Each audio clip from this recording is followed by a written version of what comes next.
Jadi sebelum pertanyaan dijawab itu ada kasus-kasus kecil begini. Terus Nabi menjawab, Aro'aiti laukana ala abiki dainun akunti qadiyatahu. Kalau andekan bapak kamu punya hutang, apa kamu bayar? Iya ya Rasulullah. Ya sudah, fadainu wa ahaqqu bil qada, utang haji bapak kamu harus kamu bayar.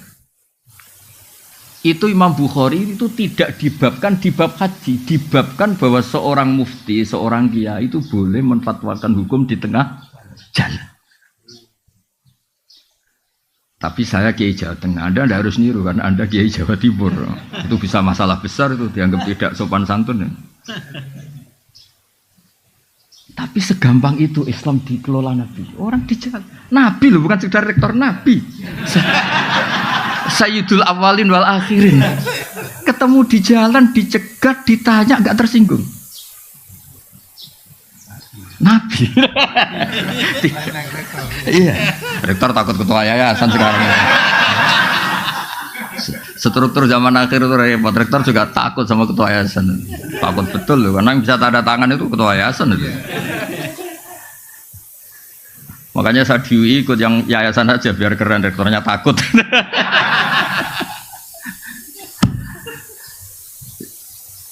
Ya itu satu ilmu. Itu kata Imam Bukhari babul futya fit thariq. Bab memberi fatwa di jalan.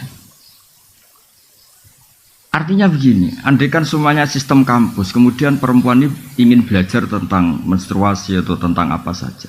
Masa nunggu sampai semesternya, nunggu kejuruannya, oh ini fakultas apa? Ketika dia tanya kebutuhan agamanya, enggak bisa, kamu kan fakultas teknis, masa tanya agama? Padahal fakultas teknis juga butuh agama. Makanya menurut saya Indonesia itu sudah bagus, ada struktural, ada apa? Kultural.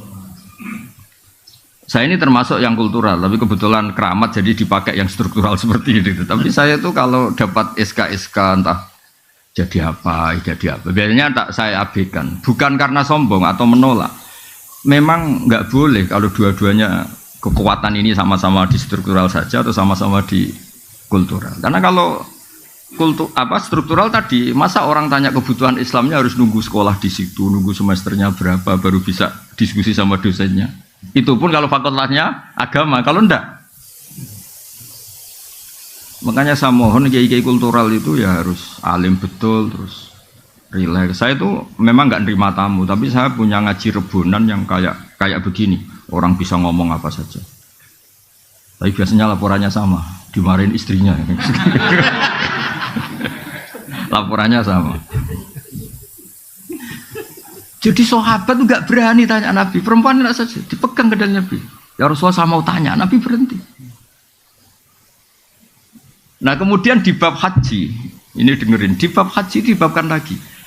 Babu hajil mar'ati anir rojuli, sehingga di bab badal itu boleh silang.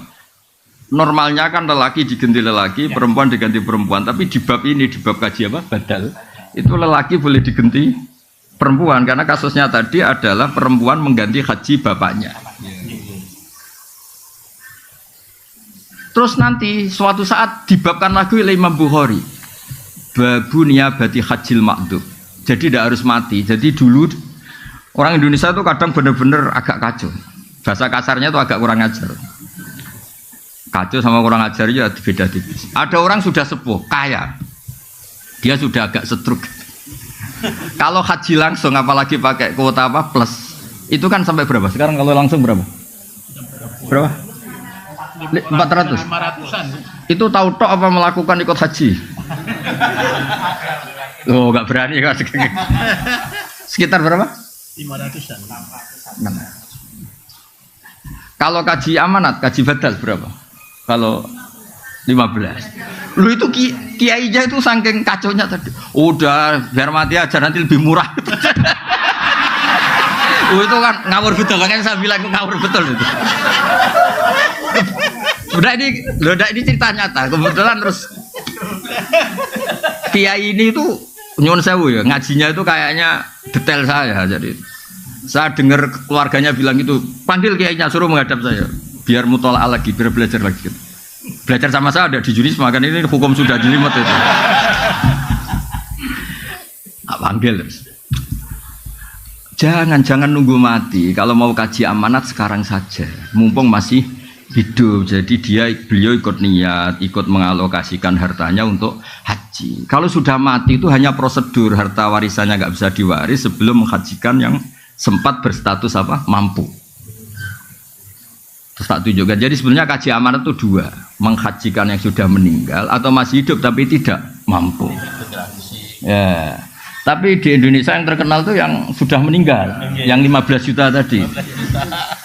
Nah kalau langsung, kalau orang kaya kan mustatiknya haji plus, berarti kan 500 juta. Mendingan sudah mati kan tinggal berapa tadi? 15. Udah itu dijawab itu anaknya senengnya Masya Allah, karena dari 500 menjadi 15 juta.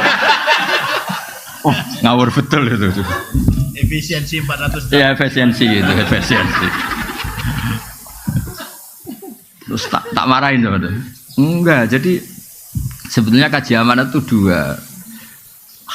Al-hajju anil mayyit, menghajikan yang sudah meninggal. Kedua itu anil makdub, kalau dalam saya disebut apa makdub, orangnya sudah tidak mampu apa haji. Nah, saya termasuk kiai yang ikut menggerakkan cara masif gimana kalau bisa itu mumpung masih hidup, sehingga ini ikut niat. So inovane dolai, mobilnya banyak untuk haji saya. Dia ikut intervensi, tapi kalau sudah meninggal mungkin dia. Jadi kalau sudah meninggal sebetulnya mayatnya itu tak dapat pahala tanda tidak tahu saya. Karena sebetulnya ini hanya untuk menghalalkan tirkah, menghalalkan warisannya. Bisa saja mayatnya jenis orang yang ketika hidup nggak pernah berkomitmen haji. Mungkin nyun sewu karena abangan atau pengetahuan Islamnya rendah atau kebetulan nggak jenis minat haji. Bagaimana dia dapat pahala haji sementara zaman hidup saya dia nggak pernah kepikiran apa haji, padahal inamal amalu binniyat. Kalau dia sudah mati dan dihajikan keluarganya, sebetulnya haji ini hanya untuk menghalalkan tirkah tadi, pembagian apa waris. Makanya kalau yang seleranya belum haji atau gak ingin haji, ahli warisnya harus didik, ajarin bahwa sebagian harta itu milik Allah dan statusnya mustatik, supaya yang makdub tadi, yang stroke atau yang sakit ini ikut niat. Walhasil terus kiai tadi, wah, nak ngono kudu ngaji nah Gus. Ya maksudnya ojo disalami template banyak dia karena tadi efisiensi tadi.